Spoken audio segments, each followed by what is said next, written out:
Saudara-saudari yang terkasih, kalau orang itu mau masuk menjadi seorang anggota ABRI, pasti ada kualifikasinya. Tingginya badan seperti apa, lulusan apa, beratnya seperti apa. Pasti jelas. Juga sama kalau orang mau masuk mendaftar.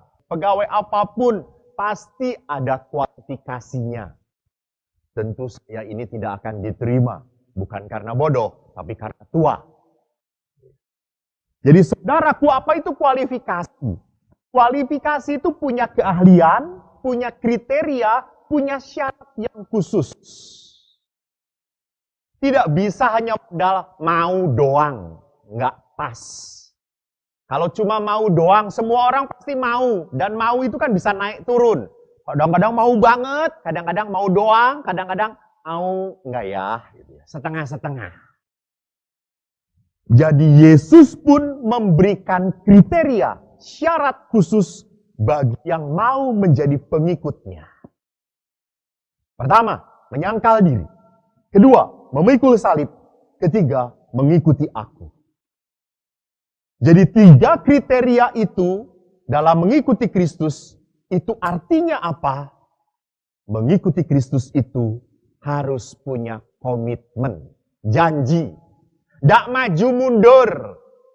Tidak setengah-setengah. Kaki kanan mengikuti Yesus, kaki kiri mengikuti Beelzebul. Tidak bisa. Kaki kanan mengikuti Yesus, kaki kiri menjadi pengikutnya Yudas Iskariot. Tidak bisa.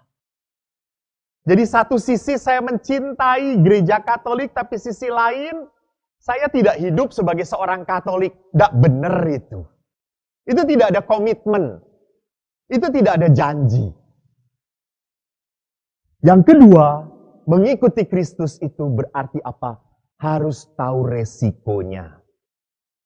Jadi kalau mengikuti Kristus itu memang resikonya harus 1 tahun dalam gereja Katolik sebelumnya pelajaran agama 1 tahun. Tidak bisa dipotong-potong.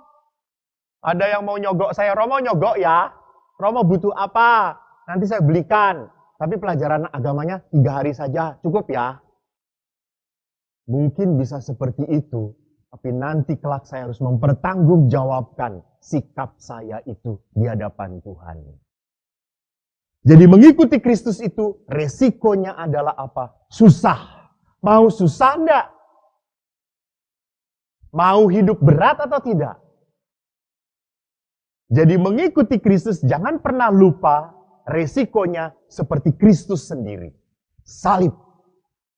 Di depan mata kita bukan pertama-tama kemuliaan. Sekali lagi.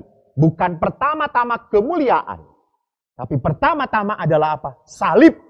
Baru menembus salib kita sampai pada kemuliaan. Ini resiko. Yang ketiga, mengikuti Kristus tidak bisa mundur lagi. Saya waktu punya hobi fotografi, saya tinggal di Pratista, tidak jauh dari Pratista itu ada tempat latihannya Kopassus. Dan kalau sedang tidak ada latihan, boleh masuk siapapun. Saya masuk. Lalu pada saat masuk, saya lihat ada 2 kuburan. Dan kuburan itu ada topi tentaranya. Dan biasanya kan di kuburan itu diberi nama. Ini tidak nama. Di kuburan itu tertulis, dia mati karena tidak mematuhi perintah komandan. Edan, kata saya. Jadi kalau tidak taat pada komandan, resikonya mati. Tapi itu ditulis di sana besar-besar. Kalau ragu, lebih baik sekarang juga mundur. Jadi kalau kita sudah punya komitmen mau mengikuti Kristus, tidak ada jalan lain untuk melarikan diri.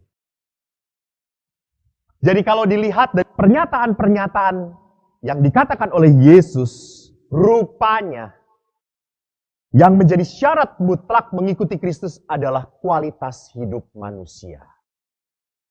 Bukan karena Anda lulusan terbaik ITB, Anda boleh menjadi pengikut Kristus. Tidak ada. Bukan karena Anda kedokteran Jerman yang terbaik. Tidak ada. Bukan karena Anda lulusan Harvard. tidak perlu mengikuti Kristus walaupun Anda mbok-mbok, tidak pernah sekolah, tapi kualitas hidupnya baik dan benar.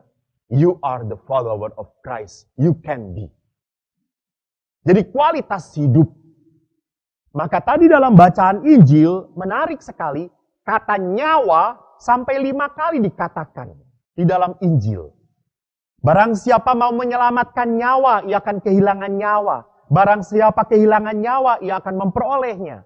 Apa gunanya memperoleh seluruh dunia tapi kehilangan nyawa? Apakah nyawanya bisa menyelamatkan dia? Dan waktu saya baca dalam bahasa Inggris, 3 kata nyawa pertama itu dipakai kata life. Dan 2 kata nyawa kedua dipakai soul, jiwa.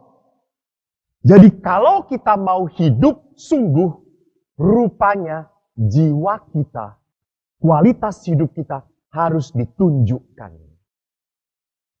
Maka kita akan sungguh kehilangan kualitas hidup kalau hidup hanya mencari bebas, enak, dan nyaman saja. Dan itulah 3 musuh yang diungkap oleh Santo Yohanes Paulus kedua. Manusia tidak akan pernah bisa menjadi pengikut Kristus kalau cuma cari enaknya doang, cari nyamannya doang, seenaknya sendiri, ingin bebas. Dan kualitas hidup kita pun akan kehilangan arti kalau kita tidak pernah mau melayani. Hidup Anda tidak berguna kalau Anda tidak mau melayani. Ayam saja berguna karena bertelur. Nah, kalau Anda cuma diem saja, maaf. Tidak ada gunanya dalam hidup. Saudaraku yang terkasih, tidak salah kalau Yesus mengatakan apa? Memikul salib. Kita harus mau memikul salib. Karena kalau kita tidak pernah mau memikul salib, kita akan menjadi salib bagi orang lain.